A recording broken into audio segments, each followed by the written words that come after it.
story recapped here. Today I'm gonna explain a horror and sci-fi show called Love, Death, and Robots Swarm. Spoilers ahead, watch out and take care. Scientist Dr. Afriel seeks to study a group of ancient species called swarms. To do this, he employs an alien vessel to take him to a distant star system where the swarm's hive is. As they reach the destination, his alien companions note that they'll miss their conversations with him as they proceed with the rest of their voyage without him. Afriel shares the sentiment and notes that the information they've given him is extremely valuable. The alien shares that they like to do business with humans as they're young, eager, and flexible. The alien captain then reminds Afriel that they will return for him in 600 days, just as their transit contract declares. With this, Afriel bows as a sign of his gratitude. Afriel uses a pod from the ship to enter a cave. Upon entering, a large jellyfish-like alien latches itself onto the entrance as if protecting it. Inside, another alien opens a passage, allowing two insectoid creatures to greet him. Dr. Galina Mirny then floats toward him and welcomes him. She's glad to see another human after so long, though she tells him to call her by her first name, Galina. As they speak, one of the creatures suddenly bites Afriel's leg. However, Galina explains that it will just convey his pheromones to the queen. This is so that he won't be mistaken as an invader and get killed. As the two head deeper into the cave, Afriel expresses how he followed Galina's study of the swarm with much interest. He's impressed that she learned to communicate with the creatures, though Galina corrects him that there are no swarm castes that use language, but several symbiote species do. One of them is the springtail, the creature that bit Afriel's leg earlier. Galina believes that these creatures were once a spacefaring race who found the swarm and became one with it. However, they are no more than just mere parasitic savages now. Galina shows Afriel around, and as he looks at every corner, he finds different species of aliens that live in unity, and this amazes him. Galina knows that she has identified 15 unique symbiotic aliens living with the vast caste native to the swarm. She then leads Afriel toward the cave's ground, where she further explains that the hive's main food source is various strains of nutrient-rich fungi. Since the basic biochemistry of humans and these creatures are similar, the food is edible. To secrete food, Galina demonstrates a pattern of reflex tapping on one of the insectoid creatures. This prompts the creature to release a blue and slimy substance that has been fermented in its gut. She adds that fermentation makes the food taste better, but as soon as Afriel tastes it, he can barely hide the look of disgust on his face. Suddenly, they hear a loud bellowing from above. Afriel marvels as the massive creature called the Tunneler floats above them. Galina goes towards it as it can take them deeper into the nest. Afriel immediately follows her lead and tries his best to hold on to the Tunneler while it travels. As they go further, Galina and Afriel encounter different alien creatures. The creatures come in different shapes and sizes, but most of them resemble crabs and scorpions. They arrive at the nest, and Afriel is amazed to see the enormous queen. Many of the creatures surround it, and although there are plenty of them, they remain intact and organized. As they watch creatures diligently harvest eggs, Galina explains that whatever caste of worker is needed, the queen can create it. Amazed by its idea, she adds that the entire nest is a wonder of genetic automation. Afriel observes the queen with awe, but he suddenly hears a tapping noise from above. They find a creature from the warrior caste, so Galina warns that they're incredibly deadly, but they only attack if something threatens the queen or her eggs. After leaving the nest, Galina finally asks Afriel what he seeks in this place. With much confidence, he explains that the swarm is a near-perfect organic system, so it can be a resource that can bring order to the chaos of human expansion. He encourages harnessing the swarm's power. Hearing this, Galina immediately opposes his plan, because in simple terms, he aims to exploit the swarm. She floats up, showcasing the vast biosystem of the cavern and how perfect it is. She explains that the nest has been there for millions of years, while humans will be quickly forgotten. Afriel argues that even though he wouldn't live long enough to see their species triumph, he holds on to the idea that it'll happen one day. Galina calls this arrogance. With much passion, she adds that the creatures in the swarm are innocent, and they shouldn't be pawns in a struggle for power on another planet. However, Afriel argues that he only needs one genetic mutation from one egg to create a new queen and build a new nest. Still, Galina explains that the creatures would be useless without the actual nest's pheromones to control them. To prove her wrong, Afriel shows her an artificial vein, which glows red in his leg and allowed him to slip past the investor quarantine. He explains that it has selected swarm synthesized pheromones based on Galina's samples. He enthuses that the synthesized pheromones would allow them to control millions of workers, but this angers Galina as she sees this as building a slave race. Afriel remains persistent since the creatures aren't sentient and are merely organic machines. This means that they don't have a mind of their own, and it doesn't matter if they work for the humans or the swarm. Defeated, Galina agrees, but under the condition that the nest will remain safe. After this, Afriel slits his leg open and takes out the artificial vein. Galina wants to do a series of trials first, so he covers his hands with the pheromones inside the artificial vein and tests them on some creatures. He first tests the most basic pheromonal commands that trigger a simple grouping stimulus, but Galina notes that it can only work effectively if the pheromones are combined in a chemical program. One day, after a series of planned tests, they successfully command one worker to retrieve a fertilized egg for them. Elated by this achievement, Galina pulls Afriel to a kiss, which begins their intimacy. Galina realizes that humans aren't so different from the creatures in the swarm. They are all adrift on chemical tides and submerged in the warm ebb of flow and life. A few days later, a springtail alerts Afriel that the queen is no longer giving the creatures food. This sounds alarming to Afriel, so he tasks his little ally to take him to her. Immediately, he passes through narrow openings in a hurry. On their way, however, a warrior alien suddenly attacks the springtail. Afriel dodges in time as another warrior attempts to capture him. The warriors begin to rip the springtails apart while Afriel lands on the rocks. He spots more warriors coming from all corners, so he quickly flees. The warriors chase after him, so Afriel squeezes into a narrow passage which the warriors don't fit in. However, Afriel hits a few rocks as he continues forward, getting himself injured. Still, he rushes forward as the warriors quickly catch up with him. Afriel bursts into another passage, but the warriors break through to follow. Suddenly, another warrior appears behind him, so Afriel swings and kicks it against the rock. The warrior screeches and then pins him against the wall, slicing at him with its pincers. Afriel grabs a sharp rock from a corner and forcefully stabs the warrior to death. However, more warriors are waiting to lunge at him. Afriel remains determined and challenges the aliens, so they attack simultaneously and knock him out. A few moments later, the warriors bring Afriel to the queen. Soon, he wakes up to Galina's moans, only to find Galina's body in the queen's mouth. He calls out to her, but she lifts her head and tells him to address her as the swarm. To his horror, the queen has her tendrils deep in Galina's brain, using Galina as her mouthpiece. The image is too much for Afriel to bear that he suddenly vomits out of disgust. Using Galina's voice, she explains that she is one of the swarm's castes with a specialty of intelligence. Realizing what brought on these events, Afriel tries to defend that they never meant to harm them but only study them. However, the queen knows they intended to breed them to use them. She adds that when Afriel started his crude experiments, certain genetic protocols were triggered that gave birth to her and her intelligence. Although she is only a few weeks old, she already has millions of years of racial memory.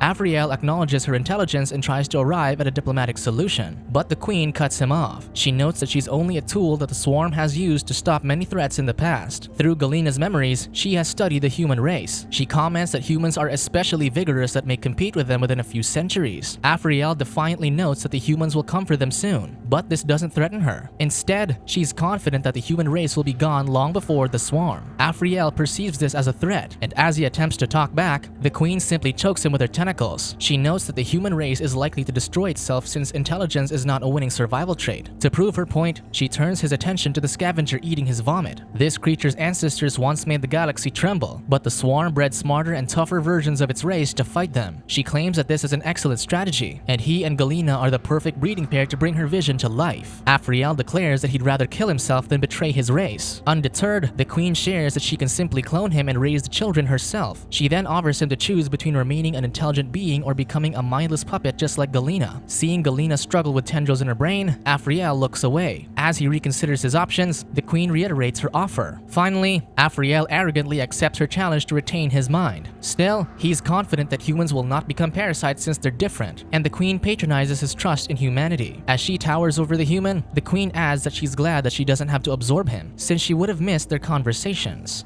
Subscribe to watch more videos like this. Turn on notifications. And leave a like, it really helps the channel out. Thank you for watching.